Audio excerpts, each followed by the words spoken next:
राम लिखते ही, पढ़ते ही, सुनते ही, देखते ही या दिखते ही, मन में जो पहला विचार आता है उसे बांध कर रखिए। पूछूंगा 1 2 3 4 5 6 7 8 9 9 हाथ काट कर रख दो। ये नाम समझ आ जाए तो कितनी दिक्कत होगी पता है। राम समझ आ जाए तो भाई राम राम तो कह लोगे, पर राम सा दुख भी सहना होगा। पहली चुनौती ये होगी कि मर्यादा में रहना होगा। और मर्यादा में रहना मतलब कुछ खास नहीं कर जाना है, बस त्याग को गले लगाना है और अहंकार जलाना है।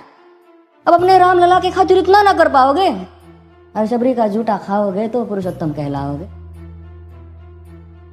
काम क्रोध के भीतर रहकर तुमको शीतल बनना होगा। बुद्ध भी जिसकी इच्छाओं में बैठे वैसा पीपल बनना होगा ये सब कुछ, और वो भी शून्य में रहकर प्यारे। तभी तुमको पता चलेगा कि कितने अद्भुत राम हमारे। सोच रहे हो कौन हूं मैं? चलो बता ही देता। नाम दिया था, मैं पागल कहलाता हूँ। नया हूँ यहाँ पे तो ना पहले किसी को देखा है। वैसे तो हूँ त्रेता से, मुझे कृष्ण किसी ने कलयुग भेजा है। भाई बात वहां तक फैल गई है कि यहाँ कुछ तो मंगल होने को है, कि भरत से भारत हुए राज में, सुना है राम जी आने को है। बड़े भाग्यशाली हो तुम सब। वहां पे सब यही कहते हैं कि हम तो राम राज्य में रहते थे, पर इन सब में राम रहते हैं। यानी तुम सब में राम का अंश छुपा है, मतलब वो तुम में आते हैं रहने। सच है या फिर गलत खबर? अगर सच्ची है तो क्या कहने, तो सबको राम पता ही होगा, घर के बड़ों ने बताया होगा। तो बताओ फिर कि क्या है राम? बताओ फिर कि क्या है राम? बताओ।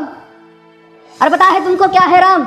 या बस हाथ धनुष तरकश में बांध, या वन में जिन्होंने किया गुजारा, या फिर कैसे रावण मारा लक्ष्मण जिनको कहते हैं भैया, जिनकी पत्नी सीता मैया। फिर ये तो हो गई वही कहानी, एक था राजा एक थी रानी। क्या सच में तुमको राम पता है?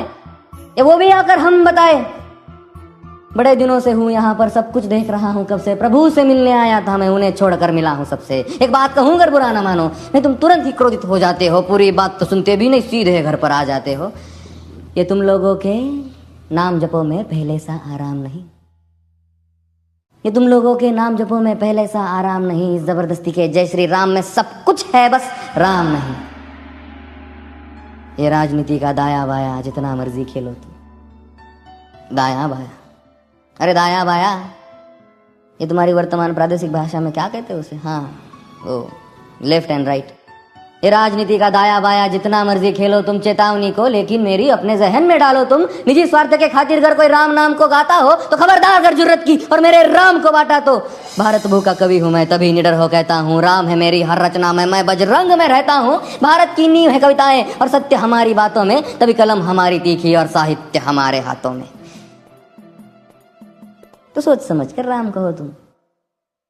ये बस आतिश का नारा नहीं, जब तक राम हृदय में नहीं तुमने राम पुकारा नहीं। राम कृष्ण की प्रतिभा पर पहले भी खड़े सवाल हुए। ये लंका और ये कुरुक्षेत्र यूं ही नहीं थे लाल हुए। अरे प्रसन्न हंसना भी है और पल पल रोना भी है राम, सब कुछ पाना भी है और सब पाकर खोना भी है राम। ब्रह्मा जी के कुल से होकर जो जंगल में सोए हो, जो अपनी जीत का हर्ष छोड़ रावण की मौत पे रोए हो। शिव जी जिनकी सेवा खातिर मारुत रूप में आ जाए, शेष नाग खुद लक्ष्मण बनकर जिनके रक्षक हो जाए। और तुम लोभ क्रोध अहंकार छल कपट सीने से लगा कर सो जाओगे तो कैसे भक्त बनोगे उनके, कैसे राम समझ पाओगे? अघोर क्या है पता नहीं और शिव जी का वरदान चाहिए। ब्रह्मचर्य का इल्म नहीं, इन्हें भक्त स्वरूप हनुमान चाहिए। भगवा क्या है पता, लहराना सबको होता है, पर भगवा क्या है वो जाने जो भगवा ओढ़ के सोता है। राम से मिलना, राम से मिलना, राम से मिलना है ना तुमको? निश्चित मंदिर जाना होगा, पर उससे पहले भीतर जा संग अपने राम को लाना होगा। जय सिया राम।